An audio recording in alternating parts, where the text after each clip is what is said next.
తప్పుకోనని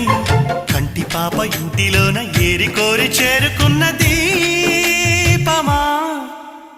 అల్లం నేరేడు కళ్ళతానా ప్రేమ వల్ల పట్టాను పిల్లదానా